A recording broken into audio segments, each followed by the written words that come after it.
반갑습니다. 장충교회 1대1 양육 훈련의 양육자반 두 번째 만남, 복음과 구원의 확신에 대해서 이야기 나누도록 하겠습니다. 우리 이번 두 번째 만남은 복음과 구원의 확신에 대해서 이야기를 나눕니다. 먼저 양육자께서는 두 번째 만남을 시작하기 전 바로 직전의 첫 번째 만남에 대해서 이야기를 나눠주시면 좋습니다. 근황과 그리고 어떻게 지냈는지, 또 기억에 남았던 것들, 묵상과 설교에 관한 이야기를 나눠주신 뒤 바로 직전 시간에 우리가 했던 내용이 무엇인지 이야기를 나눠주시면 됩니다. 직전 시간에 어떤 이야기를 나눴습니까? 그리스도 예수, 인성과 신성에 대해서 구체적으로 이야기했습니다. 그리고 그 인성과 신성 사이에 가교 역할을 하는 것들이 있으며 그리스도께서 이 땅에서 어떤 사역을 했는지도 이야기했죠. 그래서 그리스도 예수께서 가르치고 치유하고 전파한다는 그 사역의 핵심 가치를 나눴고, 그것들을 하는 이유가 바로 죄와 십자가, 죄에 대한 의미와 이 모든 것들을 십자가만이 가능하다고 이야기를 했습니다. 특별히 이것이 십자가인 이유는 오직 십자가 위에서만 그리스도의 죽으심, 그래서 신과의 관계가 회복될 수 있는 유일한 길임을 우리가 알게 되었습니다. 그러니 양육자께서는 다른 그 어떤 것보다 일과에선 죄와 십자가에 많이 집중하실 수 있는, 그래서 그것들을 다시 한 번 더 확실하게 알려주시면 좋겠습니다. 그렇다면 우리는 복음과 구원의 확신에서 어떤 내용을 다루게 될까요? 우리는 먼저 부활과 재림에 대해서 이야기합니다. 죽으신 지 3일 만에 부활하신다라는 것이 눈에서 일어났고, 그리고 승천하신 뒤 다시 이 땅에 오시겠다고 약속하셨다라는 내용이 오늘 우리에게 어떤 의미로 다가오게 되는지 이야기를 나누게 됩니다. 또한 동시에 이 이야기가 함께하는 동반자에게도 어떤 의미로 다가올지 이야기해 봅니다. 그리고 그리스도 예수를 믿어야 함과 구원의 확신에 초대를 하게 되는데요. 이 내용은 어쩌면 우리가 동반자에게 줄 수 있는 최고의 선물이며, 또 하나님의 마음을 나눌 수 있는 가장 정확한 표현이라고 할 수 있습니다. 이제 본격적으로 두 번째 만남, 복음과 구원의 확신에 대해서 이야기를 나누겠습니다. 두 번째 만남 가장 위에 보면 이런 내용이 있죠. 두 번째 만남은 예수님의 부활을 살펴보며 우리가 누리는 은혜가 무엇인지 살펴봅니다. 다시 태어나는 부활이 우리에게 왜 기쁨이 되며 우리에게 어떤 의미가 되는지 알아봅니다. 라고 앞서 이야기한 내용을 정리해서 나타내고 있습니다. 그렇게 이것을 읽고 난 뒤 양육자께서는 이제 이어지는 나눔 질문으로 오늘의 이야기를 시작해 주시면 됩니다. 나눔 질문은 이와 같죠. 당신은 부활을 어떻게 생각하십니까? 라고 묻고 있습니다. 부활, 다시 산다 라는 것이 어떤 의미로 다가오는지 이야기를 해 주시면 좋겠습니다. 그런데 대부분의 사람들이 부활을 어떻게 생각하느냐라고 이야기를 할 때 이것을 조금 어렵게 다가오는 경우가 있습니다. 그래서 저는 지금 예수님은 어디서 무엇을 하고 있다고 생각합니까? 라는 질문으로 바꿔서 하셔도 충분히 좋을 것 같습니다. 왜냐하면 부활이 그냥 단순히 살아나셨다라는 이야기를 넘어서서 그리스도께서 다시 살아나심으로 말미암아 그분의 약속을 지키셨고, 동시에 그분의 살아남이 우리의 삶에 아주 큰 의미를 지니고 있기 때문에 이 질문의 핵심적인 내용은 그리스도께서 하시는 일과 그분이 어떤 존재인지를 아는 겁니다. 앞선 첫 번째 만남에서 그리스도가 어떤 존재인지를 이미 나눴죠. 그리고 이제 오늘 본문에서는 그분이 하시는 일, 부활과 재림으로 말미암아 진짜 왕이며 그 왕이 무엇을 하는지를 알게 됩니다. 이후에도 한 번 더 이야기를 하겠지만 그분께서 하시는 건 다스리시고 그리고 성령을 보내셔서 우리와 동행케 하시며 또한 보좌 우편에 앉아 우리의 모든 것들을 보증하고 계십니다. 언제까지 하시냐면 재림 때까지 행하고 계십니다. 그러니 부활과 재림은 이 모든 것들에 있어서 그리스도의 보증이며 새로운 시대가 우리에게 왔다라는 걸 밝히 알려주는 사실이라고 할 수 있습니다. 양육자께서는 이와 같은 내용을 철저하고 선명하게 알려주시면 좋습니다. 특별히 그리스도의 보증은 우리가 기도하고 그리고 우리가 간구하는 것들을 성령께서 성부 하나님께 드릴 때 저 사람이 정말 하나님의 자녀인지 그리고 정말 개런티할 수 있는 존재인지를 그리스도께서 보증하신다라는 이야기입니다. 성자께서 보증하시니 성부께서 들어주셔도 된다라는 이 모든 것들을 바로 그리스도께서 하고 계신다라는 걸 우리가 함께 기억해야 합니다. 그렇다면 본격적으로 이 예수님의 부활에 대해서 우리는 이야기를 나눠보도록 하겠습니다. 성경은 부활에 대해서 어떻게 말하고 있습니까? 첫 번째로 예수님은 자신이 죽은 후 어떤 일이 일어날 거라고 말했습니까? 마태복음 16장 21절의 내용처럼 예수님께서는 자신이 죽으신 지 3일 만에 부활할 것이라고 말씀하셨죠. 그래서 가장 먼저 그리스도께서 이 부활에 대해서 어떻게 이야기하셨는지 나눠주시면 됩니다.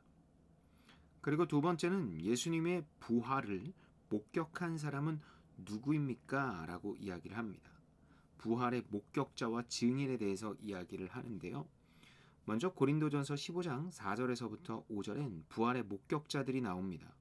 게바, 12제자, 500여 형제들입니다. 여기서 게바는 베드로를 말하는데요. 게바는 아람어식 표현입니다. 이 부활의 목격자들이 있다라는 것이 어떤 의미일까요?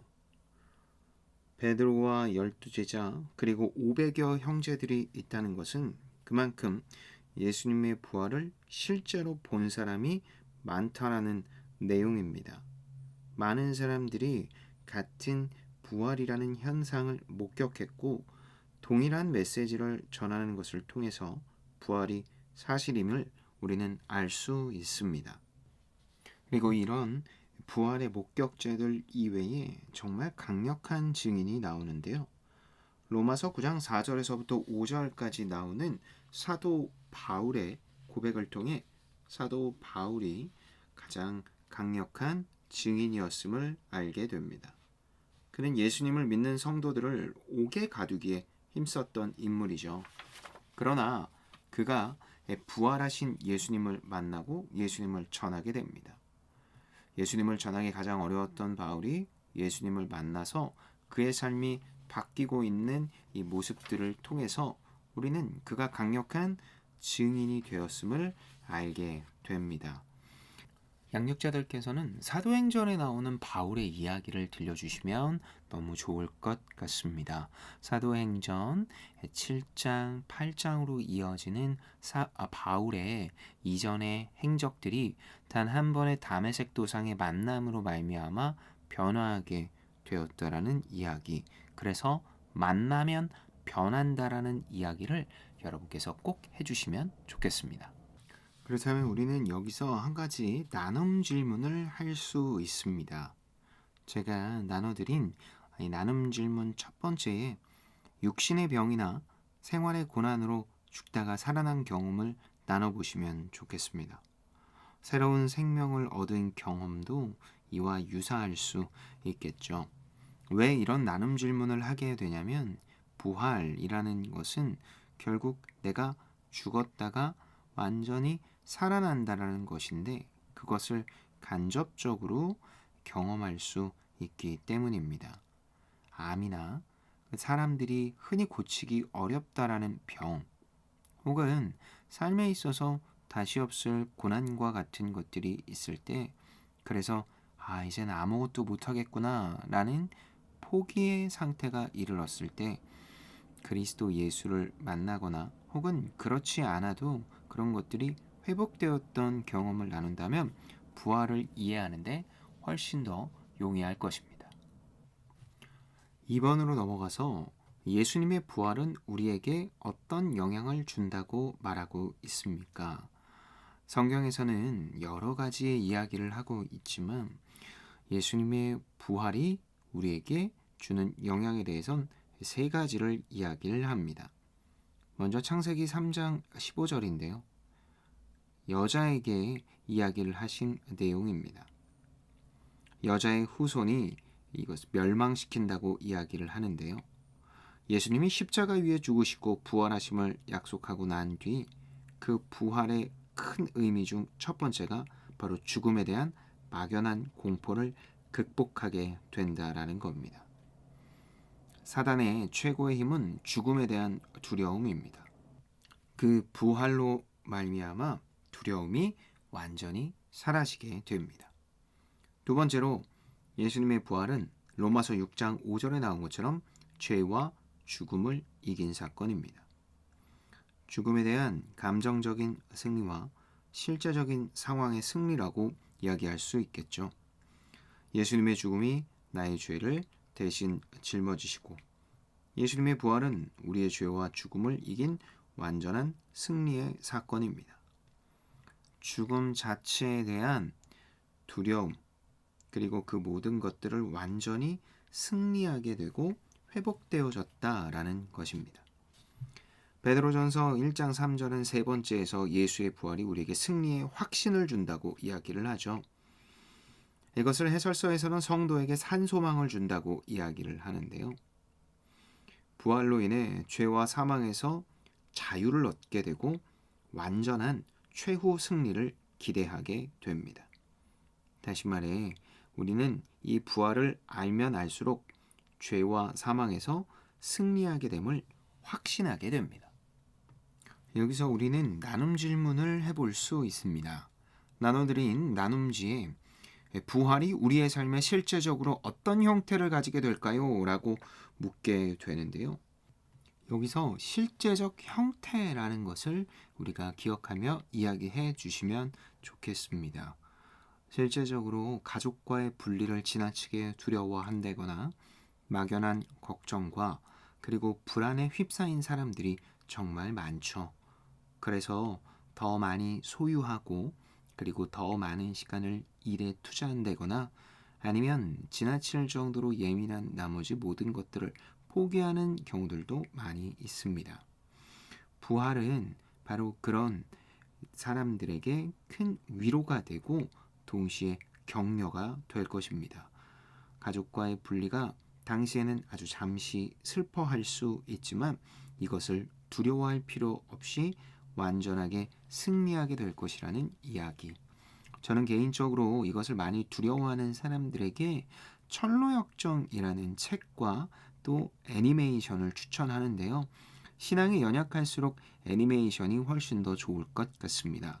애니메이션 가장 끝부분에 크리스찬이라고 얘기하는 이 책의 주인공이 죽음을 통과하는 장면이 나오는데요.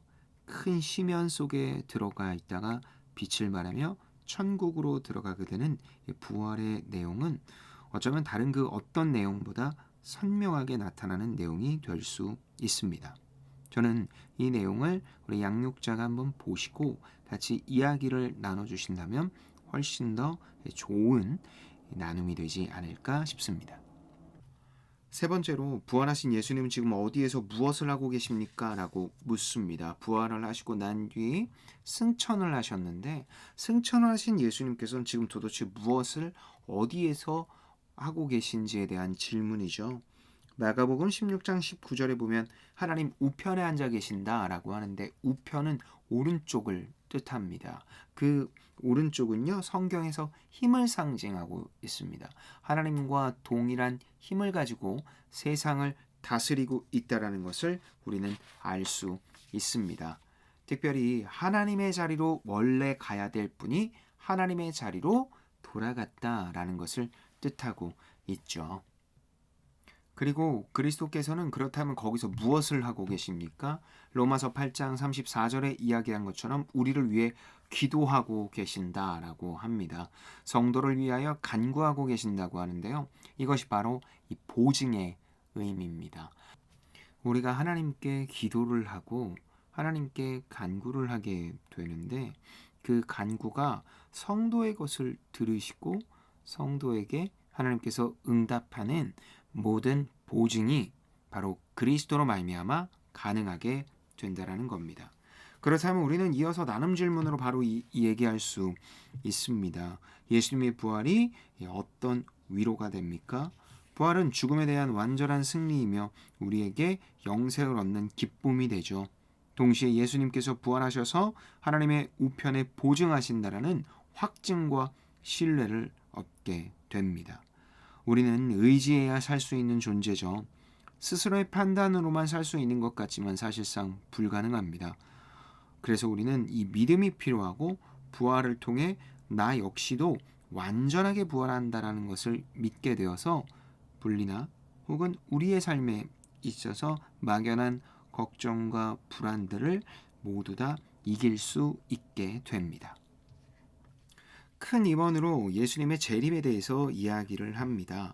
예수님의 다시 오심, 이 재림은요, 부활하시고 난 뒤 승천하시고 다시 이 땅에 오실 것을 약속하셨죠. 그렇다면 성경은 예수님의 다시 오심을 어떻게 말하고 있습니까? 첫 번째로 예수님의 모습에 대해서 이야기를 하는데요. 마태복음 24장 30절에 보면 예수님은 영광 중에 오신다라고 합니다. 예수님이 처음에 오실 때 어떻게 오셨습니까? 아주 낮은 모습으로 오셨습니다. 태어나실 때 심지어 구유에 누이실 정도였죠. 하지만 모든 사역을 마치시고 난 뒤 다시 오실 땐 이전과 다른 큰 능력과 영광으로 오신다라고 합니다. 이 여기서 얘기하는 영광이라는 단어가요, 무겁다, 찬란하다라는 뜻을 가지고 있습니다.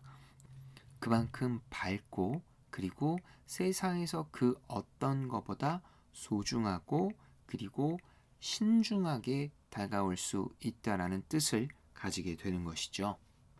그렇다면 예수님은 언제 다시 오십니까? 데살로니가전서 4장 16절에 나오는 것처럼 죽었던 사람들이 모두 다시 살아나는 것처럼 눈에 보이는 현상으로 나타나십니다. 이단들이 항상 이것을 가지고 이야기를 하죠. 우리만 알고 있다. 우리만 그때를 알고 있다. 그러나 하나님께서는 단 한 번도 그렇게 이야기하시지 않았습니다. 모두가 알 수 있는 방법으로 오시며 그때는 모두가 복음을 듣고 하나님의 나라의 백성이 되었을 때 오신다라고 약속해 주셨습니다. 그러면 예수님이 다시 오신 후에 어떤 일들이 일어난다고 합니까? 야고보서 2장 13절에 보면 이렇게 얘기하죠. 모든 사람을 심판하신다라고 합니다. 예수님의 심판은 세 가지로 나타나죠. 첫 번째는 천국 심판입니다.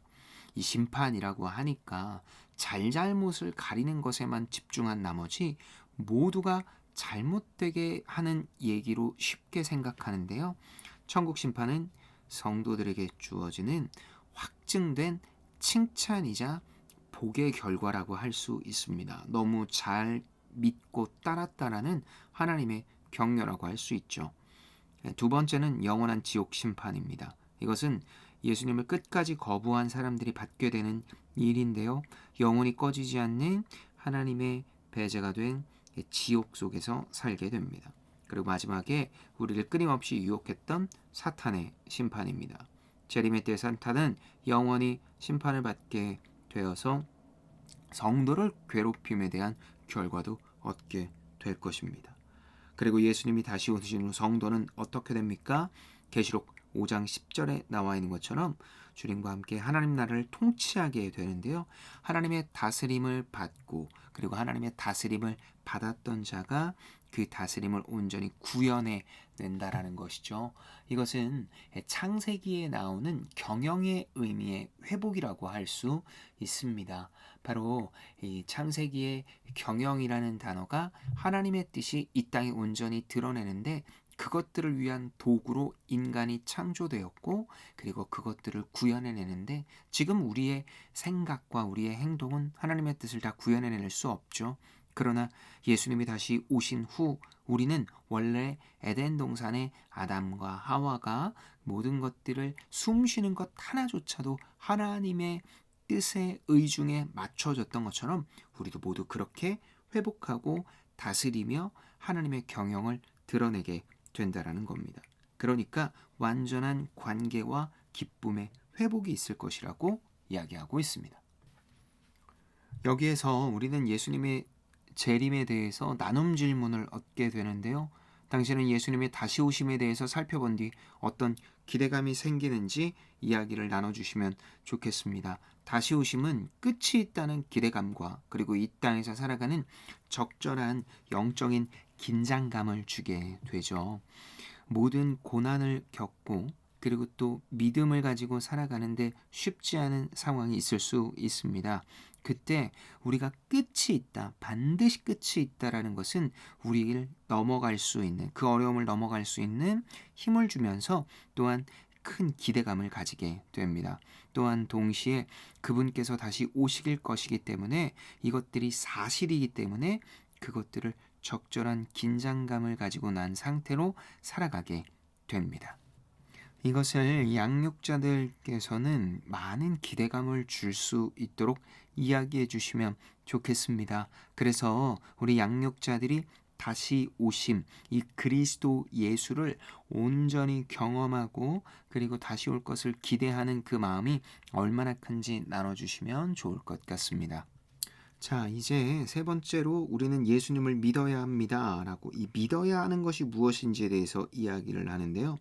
부활과 대속을 알고 나의 것이 되어야 하는데 이 믿어야 된다라는 걸 강력하게 우리 양육자들이 선포해 주는 시간입니다. 먼저 요한복음 3장 16절을 함께 읽고 난 뒤에 예수 그리스도가 이 세상을 위해 하신 일 무엇인지 이야기를 해보면 좋겠습니다.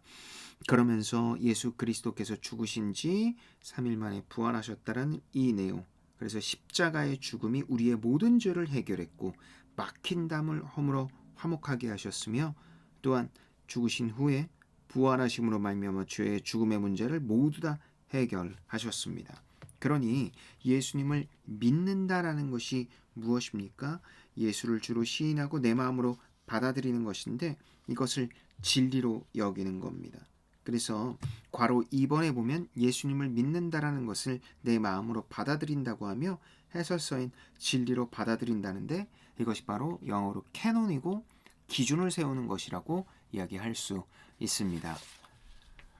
그리고 이것을 두 번째로는 이 영접한다고 이야기를 하는데요. 영접이라는 것은 그 이름을 믿음으로 하나님의 자녀는 따르고 보호받는 존재이죠. 하나님을 따르면서 하나님의 보호를 받는 존재가 되는 겁니다. 주인의 변화이고 가장 믿고 의지할 존재의 변화라고 할 수 있습니다. 그리고 세 번째로 예수 그리스도의 이름으로 세례를 받고 죄사함을 받는 것인데 세례는 공적인 발표입니다. 그러니 다른 사람들이 내가 정말 예수 그리스도를 믿는다라는 것을 만천하에 공개해야 합니다. 그리고 동시에 내가 죄사함으로 말미암아 온전한 자유와 기쁨을 누리게 된다라는 것, 그것이 바로 예수 그리스도를 믿는 것입니다.